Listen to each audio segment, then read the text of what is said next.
there's this trend of sugar-free drinks. Correct. Yeah, so I replace them slowly, by sugar-free drinks. Mm-hmm. So What sort of sugar-free drinks are you drinking now?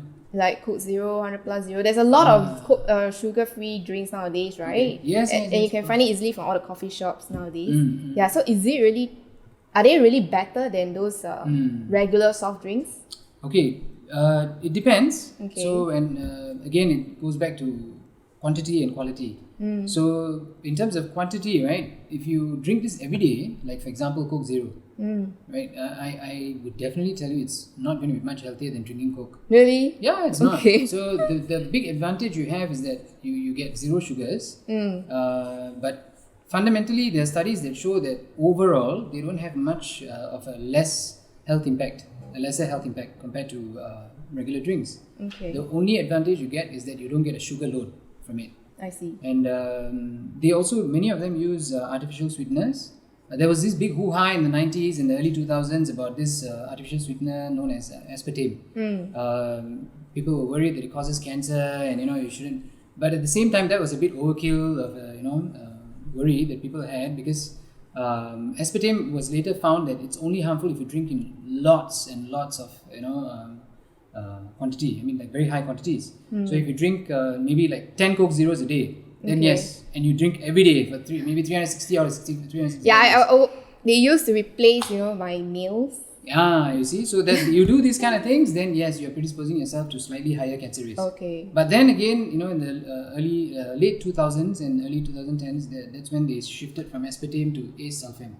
So, and a few other different types of, I think you would have heard of stevia as well, right? So these are sugar replacements that are a little bit healthier and safer compared to sugar, but not necessarily healthy by themselves. So the best option is plain water. Yeah, so if you really want to have some sugar-free drink, I think the best would be those that don't replace with any artificial sweetener. For example, I mean, I'm not marketing for them, but I think personally, my favorite is Ayataka green tea. Okay. So you can drink that because it doesn't really have any sugar and there's no artificial sweetener. But bear in mind that it compensates with a lot of sodium. So it adds a lot of salt to your system. So you should compensate with a bit more of plain water. Okay. To drench so it. Back to water. Yes.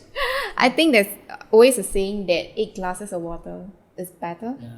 This is what they've been saying since our great grandparents' days. Yeah. Yeah. So the reality is that 8 glasses of water is a ridiculous nonsense number. Really? So, yeah, it's completely rubbish. So there's no need to think about 8 glasses in that sense because water demand changes as you grow, and it also changes based on your activities and your overall profile. Yeah. So in general, for men, you should try to aim, if you're a healthy young man, let's say you're in between the age of like 25 to maybe 40. Yeah, so you should aim to drink like between maybe 2.5 to 3 liters a day on a day that you're active. So like let's say you work out in that morning for half an hour to an hour, then that range is okay. But if you don't exercise and you don't perspire the whole day and you're just sitting in an office typing away, then you don't need to drink that much. Probably 2 liters will do. Okay. So, but then again, this thing is not a one size fits all. So there are men who have other background conditions which require them to drink more water. So not everyone has the same healthy kidneys that you or me may have. So some people might have weaker kidneys or they have a predisposing condition that they've had since young. So it really varies from person to person. But in general, young healthy person, the range is roughly around there. Okay. For a woman, it's also about the same. Only maybe if you're pregnant, your demands change. Yeah. So and if you're breastfeeding. Yeah, so these things will change your demand, and when you're older, your water demand decreases, which is why when you're like really old, like 70 plus, you go and drink a lot of water, you end up with heart failure because your heart can't pump all that excess volume. Wow. Okay. Yeah, so a lot of people don't know this, and they say when they come and see the doctor, they say, "I drink a lot of water." They love saying this. So I'm like, dude, you're 75 years old. You shouldn't be drinking so much. I see. So I think the idea is it really is a tailored thing. So if you're not sure, you should check with your doctor. Yeah. Or the best option would be to drink to thirst. I see. So only when you're thirsty, you drink. So it's not necessary like 8 glasses per day. No. So it's more to like individual. Just forget that number. Okay. Yeah, I know it's a lucky number, but forget it. Yeah. So. Okay. Since we're at water, right? My parents always used to say that warm water is actually better. Okay. Is it really true? Yeah, I think it's more of a Asian thing, you know, whether regardless of Yeah. whether you're Chinese, Indian, you know, we always hear this. But the thing is that warm water, okay, they both have their pros and cons. Okay, generally, you know, before the advent of refrigerators, right, our fellow human dudes were all drinking warm water, correct? Yes. Yeah. So, or they were drinking room temperature water. It's quite rare that they were drinking cold things unless they were living in the temperate climates, right? So, technically speaking, our DNA, the way our body is designed, it's not supposed to be able to tolerate cold things. Okay. Yeah, particularly if you live in the tropics. So you can have cold things every now and then. It's just that it puts a little bit more stress on your system, particularly your gastrointestinal tract.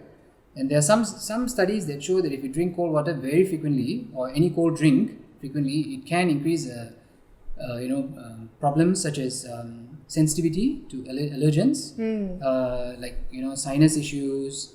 If you have asthma, it tends to trigger. Asthma issues. Yeah, so it tends to trigger, but there's no concrete proof. So you can actually still drink cold stuff, but just don't make it like a routine habit, since we're on the topic of habits, right? Yeah. But I love cold drinks, you know, right? Singapore is so hot. Exactly, How can that's you live without exactly what I ice? hear from all my patients. They're like, doctor, if you say like that, what are we supposed to drink? It's so hot. So that's the statement that we always get. But the idea is that, you know, just don't make it a habit, because you practice it when you're out and about in the sun, and then later you go to your office and you keep drinking the same thing. You know, in the office you're not basking in the sun, you see, you're in the aircon. So, and then you keep drinking this, it's not really good for you. So the best would be have a good balance. If you don't really need to drink something cold, choose something room temperature or warm. It's generally better. It's not really hard science or evidence, but Okay. I agree with the oldies.